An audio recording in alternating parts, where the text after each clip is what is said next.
Hello, good day. Welcome back to my channel, and please do not forget to like and subscribe to my YouTube channel. Thank you. And today on this edition, we're going to discuss about fibroid. Majorly, I want us to understand first of all what is fibroid. Secondly, what are the causes of fibroid? Thirdly, what are the signs and symptoms, possible signs and symptoms of fibroid? Then thirdly, what are the diagnostic measures, or what are the laboratory tests to be carried out when a person is said to have fibroid? Then what are the treatments? So let's go. First of all, fibroid can also be known as fibromyoma, leiomyoma, and also myoma. Fibroid, they are non-cancerous growths that grows in the uterus. As we all know, uterus is the reproductive organ of, is a female reproductive organ that carries out ovulation, conception. Now, let's go to the causes of fibroid. We have what we call precipitating factor and predisposing factor. Predisposing factor is what puts a person at risk of contacting or getting a particular disease condition. Then precipitating is what triggers the disease condition, what triggers the symptoms or even make it go worse. So fibroid is believed to be caused from a certain hormone called estrogen. Estrogen is a sex hormone. That means is a gender hormone, is a hormone that determines, that gives a female characteristic in a person. That's what gives is that's why it is being called a sex hormone. So the presence of estrogen triggers the development or growth of certain tumors like fibroid. Secondly, genetic. Genetic is believed to be a cause of fibroid, just like diabetes or hypertension. It runs in families, it runs in blood. If a mother suffers it, the children have high tendency, are also at risk of getting such disease condition. Then we also have some factors like lifestyle, such as intake of alcohol. That's what we call alcoholism, can trigger the onset of this disease condition or worsen the symptoms. Things like red meat, the consumption of red meat can also precipitate it. We have other food like oily food, salty food, and what have you. Now, let's go to the sign and symptoms. Sign and symptoms of fibroid ranges from mild to severe. We have what we call asymptomatic fibroid. Asymptomatic means it doesn't come with any symptoms.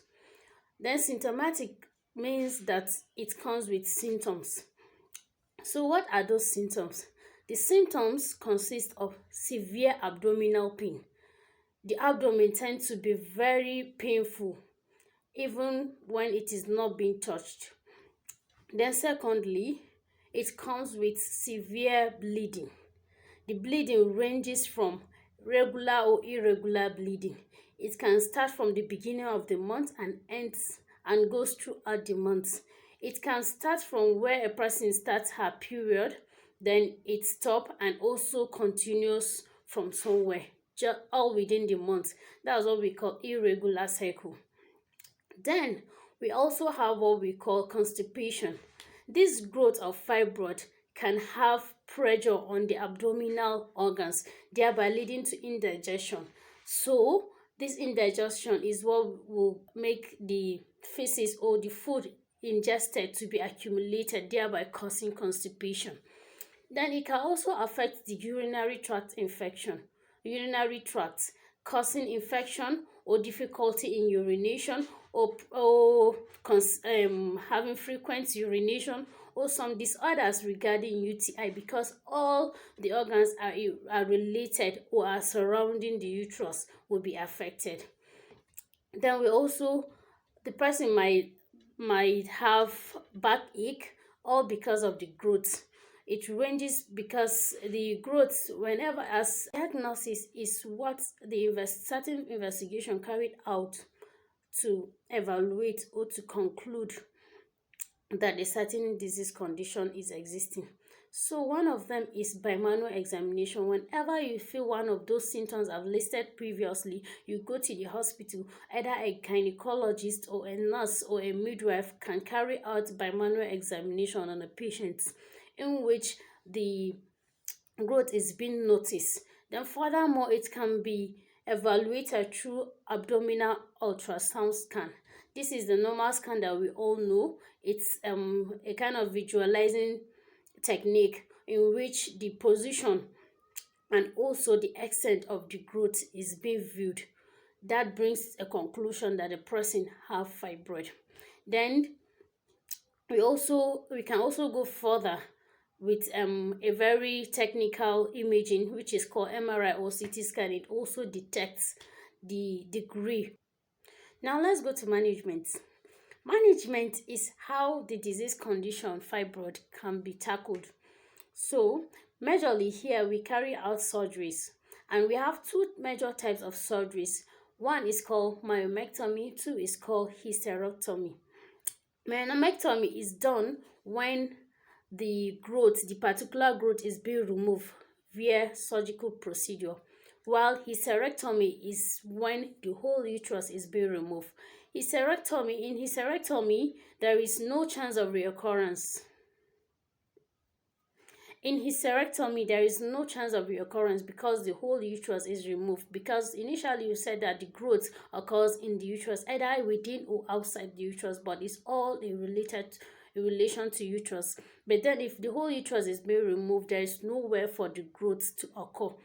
But it's only done to women that have finished their childbearing.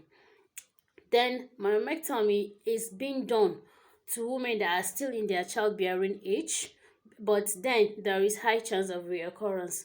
Then we also have some drugs that minimizes the growth, such as hormonal drug that shrinks the growth, because we said it's estrogen, which estrogen is a hormone. So if there is hormone that will counteract the growth, or it will antagonize the growth, so it's been admitted. So now let's talk about the misconceptions on fibroid. So many people believe that fibroid is cancer. No, fibroid is not cancer. It's just a benign tumor. It's just a mild growth which can be tackled. Some people believe that any kind of bleeding is as a result of fibroid. No, whenever you experience bleeding, you go to the hospital. Any kind of disease can be ruled out. It's not just fibroid. Investigation will be carried out to know with what the exact type of disease condition. So with this, I believe all of us have understood. I promise us that it's going to be brief and simple. So if there is any question, you can come into my DM and ask any kind of question that you want to ask. Thank you very much. Remember to follow and subscribe to my channel. Bye bye.